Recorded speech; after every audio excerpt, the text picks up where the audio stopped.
Gloire à Dieu. Que le Seigneur vous bénisse ce matin. Nous bénissons Dieu pour sa grâce sur nos vies, pour le souffle de vie qu'il nous donne.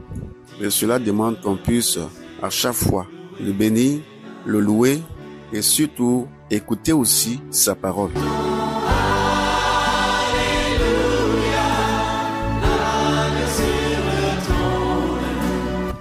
Alors ce matin, nous allons écouter encore une exhortation qui va nous faire du bien. Les conseils du livre des Proverbes.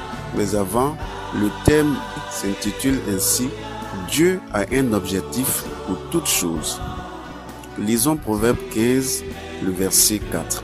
« L'Éternel a tout fait pour un but, même le méchant pour le jour du malheur. » Voici le verset qui va faire l'objet de notre méditation de ce jour.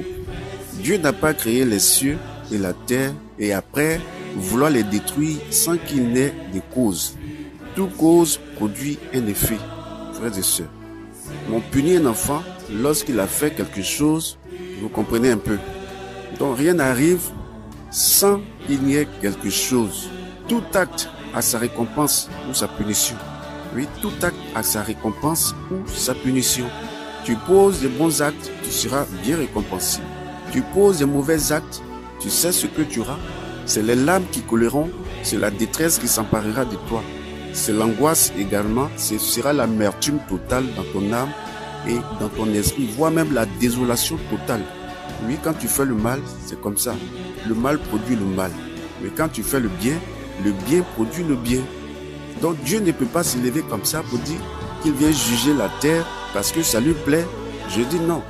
Il a décidé ainsi parce que l'homme a choisi d'être méchant. D'être méchant. C'est alors que Dieu a décidé aussi de le juger en fonction du choix qu'il a fait.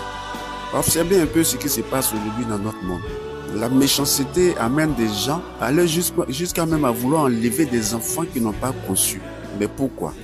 Si tu n'es pas possédé d'un esprit méchant, tu ne peux pas agir de la sorte pour faire mal à celle qui a passé au moins 9 mois, qui a souffert pour avoir son enfant. Elle a eu son enfant dans la douleur. Et tu viens encore pour lui causer de la douleur. Est-ce que c'est normal? Et de telles personnes, on doit bien les récompenser. Mais non. De telles personnes, elles sont aux mains de la loi et la loi les juge en fonction des actes qu'elles ont posés. Voilà ce que Dieu veut nous faire comprendre. Voilà ce que Dieu veut nous faire comprendre. C'est ce que tu fais qui envoie les conséquences. C'est ce que tu poses comme acte qui envoie la punition, bien la sanction que tu mérites. Dis non, depuis je ne réussis pas. Mais fouille un peu dans ton passé. Qu'est-ce que tu as posé comme acte auparavant et qui te suit? Il y a ça aussi qu'on ne voit pas. Il y a ça aussi qu'on ne voit pas. Cependant, ça nous poursuit. Tant que tu t'es pas repenti de ce acte-là, mais ça te suit jusqu'au jour où Dieu ouvrira les portes du jugement du méchant parce que tu seras dans la catégorie des méchants et tu seras jugé. Tu seras jugé. Je prends l'exemple de quelqu'un qui a choisi d'être un agresseur. Est-ce qu'un agresseur mérite d'être applaudi, d'être mis sur le banc des acclamations? Mais non, tu es un agresseur, la loi te traite comme un agresseur. Puisqu'il existe des lois qui vont dans ce sens, des lois qui sont là pour sanctionner le mal. Alors tu ne peux pas être agresseur et puis tu vas vouloir qu'on te dorlote, toi qui as fait le mal à autrui. Ah non, tu auras pour ce que tu as posé comme acte. La Bible déclare que c'est l'âme qui pêche, c'est celle-là qui mourra. L'âme qui pêche, le péché. Le péché conduit à la mort. Le péché conduit à la punition, à des sanctions auxquelles tu ne t'attendais pas. Lorsque tu es dans le péché, tu es ignorant. Lorsque tu es dans le péché, c'est complètement un voile qui est au devant de tes yeux. C'est le jour où tu acceptes véritablement Jésus, marcher avec Jésus et l'accepter, c'est deux choses différentes.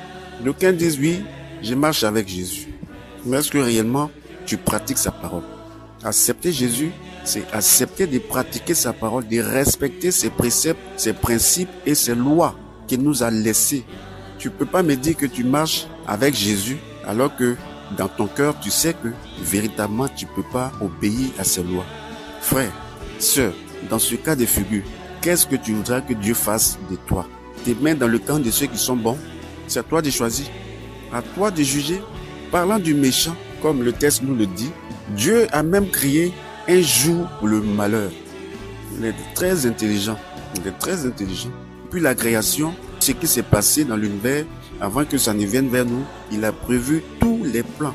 L'Éternel savait que, à un moment donné, quelques catégories de personnes allaient se détourner de lui. Donc il a prévu ce plan pour que, quand ce jour arrivera, il puisse les conduire à cette destinée qu'ils ont choisie. Dieu donne libre champ à chacun de faire un choix. Dieu ne force personne. C'est pourquoi, de ton vivant, ouvre les yeux. Interroge-toi en toutes choses, en tout acte que tu poses. Est-ce que c'est conforme à la parole de Dieu? Est-ce que cela m'amène à aller dans le sens que Dieu veut? Si tu n'es pas encore dans ce cas, Dieu te donne l'opportunité, dès l'instant où tu entends ce message, de revenir à la voie. De revenir à la voie. Il te donne encore le temps, puisque le temps du jugement n'est pas encore arrivé. De revenir sur tes pas. Amen. Rien de ce que Dieu a fait, nous dit le texte, n'a été fait sans qu'il n'y ait un objectif ou un plan qu'il a tracé. Il a tout prévu d'avance. Donc ce n'est pas quelqu'un qui va le tromper. Tout ce qu'on fait sur terre, la Bible déclare que rien n'est caché devant lui. Il voit tout, il sait tout. Tantôt, tu es un peu à l'église, tantôt tu es un peu là-bas, dans le monde. Le dimanche, tu es saint, tu es sainte. Il voit ta façon de fonctionner. Il sait si tu es réellement avec lui ou pas. Tu ne peux pas dire que tu es avec le Seigneur et tu as encore un pied dans le monde. Ce n'est pas possible. On ne peut pas suivre deux personnes à la fois. Ou tu suis maman, ou tu suis Jésus. Ou tu suis maman, ou tu suis Jésus. La vie est faite d'un choix. Le Seigneur même l'a dit dans le jardin d'Éden. Il a dit quoi? À Adam et Ève. Il dit, je mets devant toi la mort et la vie. Et le Seigneur va jusqu'à leur montrer la bonne voie même. Le Seigneur dit, choisis la vie. Mais ils se sont détournés du bon sens et ils sont allés vers la mort. Voilà comment l'homme est. L'homme préfère ce qui est mauvais, méchant. Frères et sœurs, toi qui entends cette exhortation, sache que si Dieu a décidé ainsi, c'est à cause de la méchanceté et du choix mauvais que l'homme a fait. Parce que dans le royaume céleste, il ne pourra pas exister, le bon et le mauvais ne pourront pas cohabiter ensemble. C'est fini. Le tri s'est fait ici avant d'aller là-bas. Le tri s'est fait ici.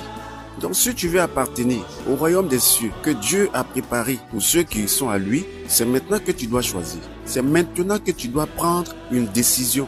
De la même manière que Dieu a prévu un temps aussi pour juger les mauvais, il a aussi prévu un temps pour ceux qui l'aiment, ceux qui habiteront le royaume des cieux. Donc ici nous sommes en face de deux cas de figure. Et dans ces deux cas de figure, mon frère, ma soeur, un choix s'impose. Tu dois choisir. Ou tu préfères ce mauvais jour où tu seras mêlé aux méchants, ou le second cas où Dieu a prévu quelque chose pour toi pour l'éternité. Un choix s'impose. Ce matin, je te conseille de prendre la bonne décision. Prends la bonne décision. Je suis le serviteur Gako. Dieu bénisse ta journée.